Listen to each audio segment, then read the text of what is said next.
Head ma'am, একজন অভিভাবক আসছে আপনার সাথে দেখা করতে। নিয়ে আসুন।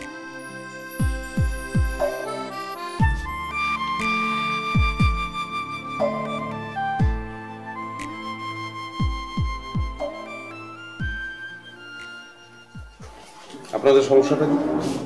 প্রবলেম কি আপনাদের? আমাদের তো কোনো সমস্যা নেই, কোনো প্রবলেমও নেই। আপনার কি সমস্যা সেটা বলুন।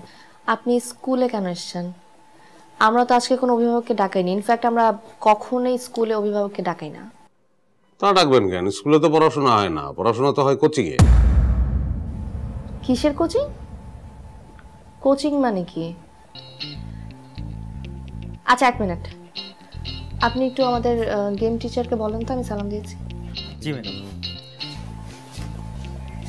কিসের কোচিং মানে? কোচিং মানে কি আপনি বোঝেন না? হ্যাঁ, সেটা তো আমি নিশ্চয়ই বুঝি, আর এই জন্য আমি গেম স্যারকে ডেকে পাঠিয়েছি। তো কোথায় গেম স্যার কোথায়? ওয়ালাইকুম আসসালাম, আসুন না, বসুন। আচ্ছা আনিস সাহেব, আমাদের কি নতুন কোনো কোচিং আপনি শুরু করেছেন? এখন না ফুটবলের কোচিং হচ্ছে? নতুন কোনো কোচিং তো শুরু করি নাই ম্যাডাম, ফুটবলের কোচিংয়ে চলছে। এই আপনারা কি মস্করা শুরু করছেন আমার সঙ্গে? স্কুলে না পড়িয়ে বিশাল অঙ্কের টাকার বিনিময়ে যে কোচিং এর ব্যবসা চলতেছে, স্কুলের টিচাররাই সেই কোচিং চালায়, সেই কোচিং এর কথা আমি বলতেছি। শুনুন, আমরা কোচিং এর ব্যাপারটার সাথে যেভাবে পরিচিত সেটা হচ্ছে যে আমাদের আনিস সাহেব উনি একজন গেম টিচার, উনি একজন বিসিএস ক্যাডার।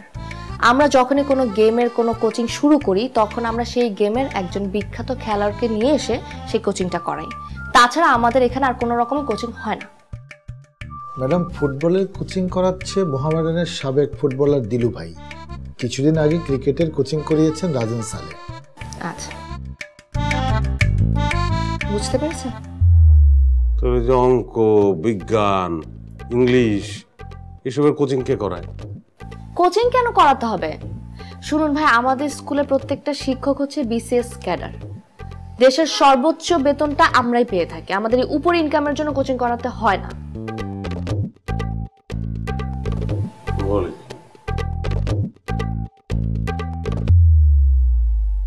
ও আমার প্রাণ জোড়ালো হিমেল হিমেল ঠান্ডা হাওয়ায়, আমি তো মরে যাব,